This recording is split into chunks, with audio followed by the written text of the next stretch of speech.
مگر یہ سوال صرف آپ سے پوچھ سکتا ہوں، دل میں میرے یہ سوال اٹھا ہے، وہ بیت اللہ شریف میں اس وقت جب اسلام نہیں آیا، پیغمبر خدا نہیں آئے، اعلان نبوت نہیں ہوا، دفاع قبلہ جس میں بت رکھے ہوئے ہیں، ابابیل آ گئے، آج کیوں نہیں آتے ابابیل؟ آج وہ کیفیت کیوں نہیں طاری ہوتی معاونت والی، نصرت والی؟ اصل میں اقبال نے اس کا بڑا خوبصورت جواب دیا ہے، فرشتے تیری نصرت کو اتر سکتے ہیں قطار اندر قطار اب بھی۔ ہمارے اندر وہ ایمان، وہ جوہر جو اللہ تعالیٰ کی مدد کو اپنی طرف مائل کرتا ہے۔ ہماری تو صورتحال یہ ہے ڈاکٹر صاحب کہ جب حماس والوں نے سب سے پہلے فلسطین پر جو حملہ کیا نا، یہاں پاکستان میں اور پوری دنیا میں یہ بحث چھیڑ اٹھی، حماس والے شیعہ ہیں کہ سنی ہیں، اللہ، آیا ہمیں اس کا ساتھ دینا چاہیے نہیں دینا چاہیے؟ سوال یہ ہے کہ آیا اسرائیل فلسطینیوں کو اس لیے مار رہا ہے کہ یہ سنی ہے، نہیں، یا اس لیے مار رہا ہے کہ شیعہ ہے؟ وہ تو اس لیے مار رہا ہے کہ یہ مسلمان ہے۔ پھر اگر ان کے دفاع کے لیے کوئی آتا ہے، ہمیں یہ سوال کیوں پیدا ہوا کہ یہ دفاع کرنے والا شیعہ ہے کہ سنی ہے؟ بہت اچھا، بہت اچھا۔ مسلمانوں کی حفاظت تو کر رہا ہے نا۔ اگر تجھ سے وہ حفاظت نہیں ہو پا رہی، اور اللہ تعالیٰ نے وہ موسیٰ علیہ السلام کو پالنے کا کام اللہ نے فرعون سے لیا ہے، تو کسی نے کیا ہے گیلا کہ موسیٰ علیہ السلام کو کیوں پالا؟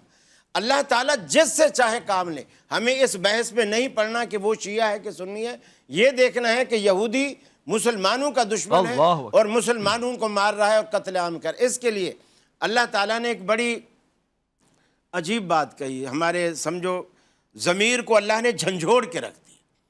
فرمایا قل ان کان آباؤکم، سورہ توبہ کی آیت، قل ان کان آباؤکم کہہ دو اگر تمہارے وابناؤکم، کہو اگر تمہارے ماں باپ، تمہاری اولادیں، واخوانکم اور تمہارے بھائی بہن، وازواجکم اور تمہاری عورتیں، وعشیرتکم تمہارے خاندان، واموال اقترفتموہا اور وہ مال تمہارے جو تم کماتے ہو، وتجارت تخشون کسادہا اور تمہاری وہ تجارت جس کے تم نقصان میں پڑ جانے کا، خسارے کا تم ڈر کرتے ہو، ومساکن ترضونہا احب الیکم من اللہ ورسولہ وجہاد فی سبیلہ۔ 8 چیزیں گنوا کر اللہ نے مقابلے میں 3 چیزیں گنی۔ اگر یہ تمہارے رہائشی بنگلے، کوٹھیاں، تمہارا بینک بیلنس، تمہارے خوبصورت جوان کڑیل بیٹے، تمہاری بیویاں اور تمہارا تجارت مال، سب کچھ اگر ان 3 چیزوں سے تمہیں زیادہ محبوب ہیں، من اللہ ورسولہ وجہاد فی سبیلہ، کہ اللہ سے، اس کے رسول سے اور جہاد فی سبیل اللہ سے، تو پھر اللہ نے آگے دھمکی دی۔ دھمکی کیا دی؟ فَتَرَبَّصُوا حَتَّى يَأْتِيَ اللَّهُ بِأَمْرِهِ۔ پھر کچھ دعائیں وغائیں کرنے کی ضرورت نہیں ہے، پھر انتظار کرو یہاں تک کہ اللہ کا عذاب تمہارے سر پہ الحفیظ وَاللَّهُ لَا يَهْدِي الْقَوْمَ الْفَاسِقِينَ۔ پھر اللہ نے فتویٰ بھی لگا دیا کہ تم پھر مسلمان کہلانے کے حقدار نہیں ہو، تم فاسق ہو، اور اللہ تعالیٰ فاسقوں کو پسند ہی نہیں کرتا۔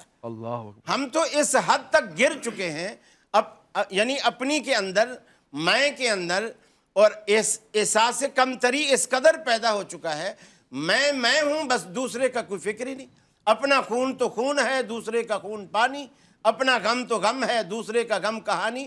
جنازے اٹھا رہے ہیں تو فلسطین والے اٹھا رہے ہیں، بچے تڑپ رہے ہیں تو ان کے تڑپ رہے، میرا تو نہیں تڑپ رہا نا، میرا بچہ تو ٹھیک ہے، اسکول بھی جاتا ہے، گھر بھی آتا ہے۔ اگر ماں باپ ذبح کیے جا رہے ہیں بچوں کے سامنے تو فلسطینیوں کے کیے جا رہے ہیں نا، ہمارے بچوں کے سامنے تو ماں باپ ذبح نہیں کیے جا رہے ہیں۔ اگر عورتوں کو قتل کیا جا رہا ہے شوہروں کے سامنے تو فلسطینیوں کو کیا جا رہا ہے، ہماری عورتیں تو محفوظ ہیں۔ تو ہم یہ سوچ کے بیٹھے ہوئے، حالانکہ اللہ رب العالمین نے دھمکی دے دی، اب اس کا انتظار کریں۔ عرفان رمضان، عرفان رمضان، عرفان رمضان، عرفان رمضان۔